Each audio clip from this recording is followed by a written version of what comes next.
很多朋友呢都很关心一个问题啊，包括我们呢是经常会收到这类的提问，就是如果离开澳洲，人在海外，是否会影响到自己领取的福利金、津贴，或者是正在使用的优惠卡呢？领取的福利金的金额是否会受到影响呢？是否会被停发，或者是说您使用的优惠卡还能继续使用吗？如果人在海外的这段时间，福利金方面出现了问题，有什么样的解决方法吗？离开澳洲或者是返回澳洲需要去通知福利部吗？今天呢，我们为您邀请到走入澳洲栏目做客的嘉宾是来自 Services Australia 的中文发言人 Joseph 张先生，来跟咱们分享福利方面的话题和资讯。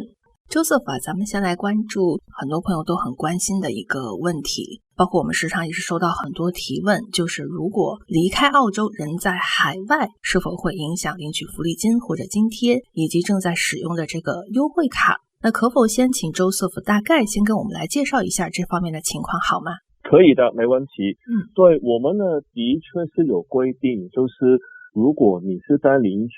那些福利金啊，或是用那个优惠卡的话，如果你到海外旅游的时候呢，有些情况的确会影响到你的那个福利金，但是呢，这个就要看看你在领取的是什么的福利金、津贴或是什么类型的优惠卡。如果你是在领取某一种的福利金或是津贴的时候呢，当你离开澳洲的时候呢，我们也有可能会按照这些规定来调整或是停止你的福利金或是优惠卡。所以呢，如果你是有在领取不同的福利金啊，用我们不同的优惠卡的话，那我就会建议你们，在你们离开澳洲之前呢，如果你们还没有一个 Centrelink 的网站账户的话，先用 MyGov 来登记一个 Centrelink 的网站的账户。但是其实我相信应该大部分的朋友都已经有了，就是如果要在领取那个福利金或是用优惠卡的话，对，如果你有一个 Centrelink 的网站账户的话呢，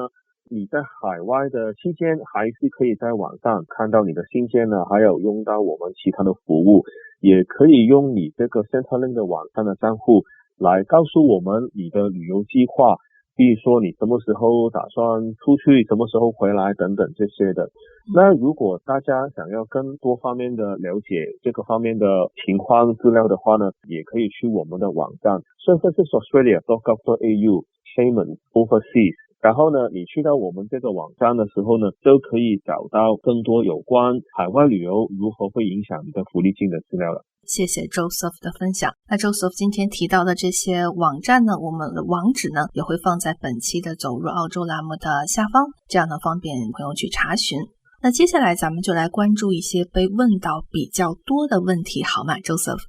可以的，没问题。那我们先来关注这个问题啊，如果说离开澳洲在海外还能够去领取到福利金吗？如果依然能够领取，可以领取多久呢？ Joseph 这个问题你怎么看呢？首先大家都要知道，我们对于不同的福利金、津贴或是优惠卡呢，都是有不同的规定，这个包括你是人在澳洲境内或是在海外。所以呢，第一个重点就是要看看你都是领取的是什么的福利金、津贴或是优惠卡。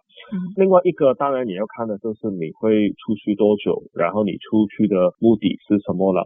就是对于大部分的人来说呢，其实你在海外旅游的时候，理论上如果你只是比如说出去1-2个礼拜啊，短时间的，你的福利金啊、津贴等等都可能不会受到影响。但是呢，这个还是要看你用的是什么。我用那个老年金来做一个例子吧，就是如果你是在领取那个老年金，然后你可能回去玩一下下，或是回去探亲啊等等，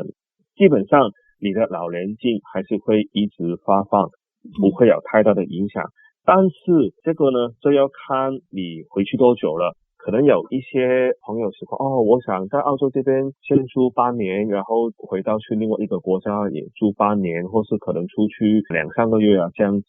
或是呢可能你可以两边住，或是在不同的国家住一下下。那这一种情况的话呢，就有可能会影响到你的福利金或是津贴的发放了。我又举另外一个例子，如果你是拿寻工者津贴 Job Seeker Payment 的话呢，基本上呢，无论你是什么原因出去，基本上你都要跟我们说，通知我们，除非你是有特别获准的原因。如果你有一个特别获准出去的原因，那你离开的时候津贴还会发放，否则的话呢，比如说你去旅行啊，去一般探亲的话呢，你的津贴就会停止了。那刚刚我提到一些特别的原因，那什么是特别的原因呢？我也举几个例子给大家参考，比如说你要出国离开澳洲去处理家庭的紧急的事故，比如说有家人病重，你回去要探病，然后呢，可能你去海外去领养孩子啊，或是要去出席一些抚养权的诉讼的程序等等，这些出于人道主义的原因，或是呢，可能你自己生病，然后呢，你要去海外接受一些医疗的服务，而这些服务呢，在整个澳洲都是没有的话，然后你要去其他国家接受。如果是这些原因的话呢，你还有可能可以继续获得最多6个星期的津贴，但是呢，你必须要在出发之前提前告诉我们，让我们知道你的情况才可以。然后如果你在海外的时候，刚好你的某些福利金啊，或是优惠卡等等是到期啊，或是你本来就是固定的要满足一些资格才可以继续发放这些福利金或是津贴的话，那你在海外的时候还是要必须继续的满足所有的资格的要求，才可以获得这些福利金或是津贴的发放。然后呢，同样呢，如果你们想要了解更多的话呢，也可以去我们的网站那边去找更多这个方面的资料。所以这个问题它真的是依据每个人不同的情况啊，包括每个人领取的不同种类的福利金啊，才能够去决定的。它其实是一个不同的情况要具体不同的去看的了。刚才你也提到了说，离开澳洲的时候需要告知您的部门，那是不是每一次离开澳洲都要去告诉 Services Australia 呢 Joseph？ 其实呢也不一定，这个呢也是要看你在领取的是什么的福利金或是津贴。比如说我刚刚是用老年金还有寻工者津贴来说嘛，那我现在继续用这两个例子来跟大家讲一下。如果你是在领取这个老年金的话呢，如果你离开澳洲的原因是以下的一种情况的话，那你就要告诉我们了。比如说你离开澳洲是想要去另外一个国家居住好几个月或是更长的时间，然后呢你离开澳洲会超过6个礼拜6个星期，或是呢你在澳洲领取这个老年金其实是按另外一个国家跟我们澳洲那个社会保障协议而领取的老年金。这是什么意思呢？可能你不是澳洲的公民或是永久居民，但是你原本的国家跟澳洲在这个社会福利上面是有一个协议的，就是说你人在澳洲，但是你还是可以透过我们去拿到一些补助一些老年金。那如果你是这个情况的话，你也必须要告诉我们。另外一个情况呢，就是你之前是不在澳洲居住的，就是你回来澳洲居住又开始领取这个老年金，但是不到2年的时间你又要离开澳洲了，又打算去另外一个国家住了，这个情况你也要告诉我们。最后一个情况呢，就是你有一个配偶，然后你的配偶是有工作有收入的，然后但是你就离开澳洲。那在我刚刚以上提到的那5种的情况之下，如果你是领取这个老年金，然后你又离开澳洲的话，你就要跟我们说，通知我们了。否则的话呢，那就不需要了。另外一个就是寻工者津贴 Job Seeker Payment， 那这个呢，如果你是在领取那个寻工者津贴的话呢，那你每次离开澳洲都必须要通知我们了。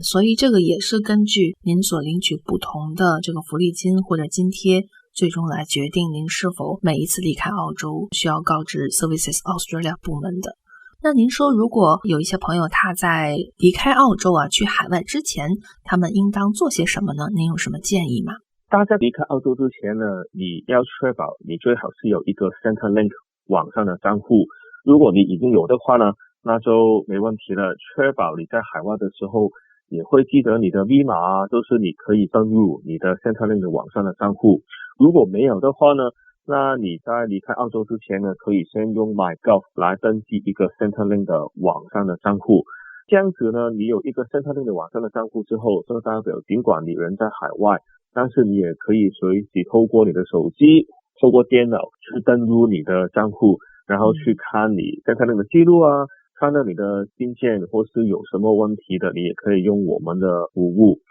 如果呢，你是在领取某一些的福利金，而这个福利金或是津贴是有要求你要定期汇报你的收入的话，那你也要确保你离开澳洲之前的其中一个工作天，就是星期一到星期五，在这个时间你要先跟我们汇报你的收入，尽管可能你那个汇报的那个日期还不到，但是可能刚好你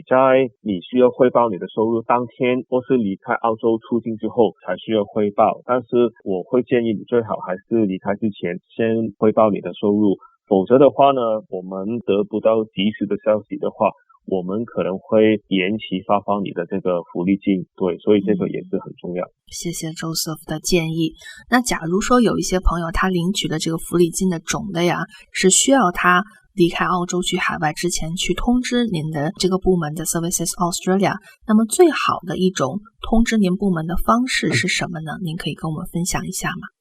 可以的。你要跟我们联系的话呢，有两个方法。一个呢，你可以用你的 Centrelink 网上的账户，你可以在里面呢增加、查阅、更新或是删除你海外旅游的资讯。所以呢，你可以在那边把你的行程都放在那里，然后呢，我们就会知道了。另外一个可能更方便一点的，或是比较常用的，就是如果你有固定的打电话给我们的，你也可以用你常用的那个福利金的热线电话号码打电话给我们。那电话号码呢，也是在我们的网站上面，就看看你在使用的是我们什么的服务，然后按你的需求、你的服务来找那个电话号码，再打电话给我们就可以了。尽管说就是你出境或是入境离开澳洲回来澳洲，移民局都会通知我们，但是呢，我们不可以就是纯依靠移民局给我们的资料，因为我们也不知道就是什么时候才会收到那些资料等等的，所以呢，对大家来说最好的保障还是你们自己告诉我们，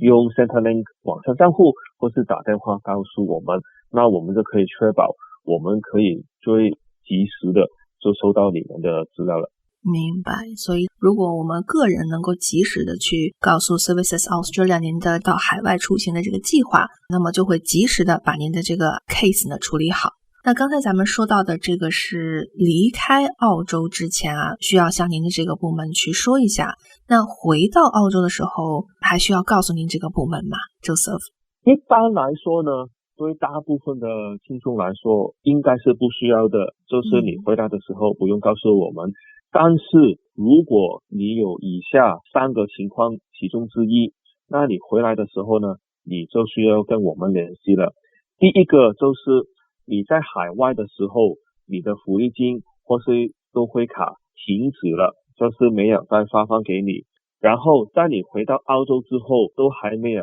自动的重新再发放，没有恢复的话，你就要跟我们联系了。第二个情况就是你之前是在海外居住，但是你现在已经决定就是要搬回来澳洲了，然后你已经回到这里了，然后这个你要告诉我们。第三呢，就是之前我们可能曾经要求你提供你出去旅游的原因，还有一些证据，但是呢，你们还没提供给我们，我们还没收到。那在你们回来之后，你就要跟我们联系，把相关的资料证据交给我们了。好的，谢谢 Joseph。 那假如说有的朋友呢，他在海外可能因为一些原因人滞留在海外了，那这种情况下他该怎么办呢 Joseph？ 一般来说呢，如果你身在海外的时候，然后你的福利金停止了，其实在很多的情况之下，我们都是不能够在你回到澳洲之前恢复你的这个福利金，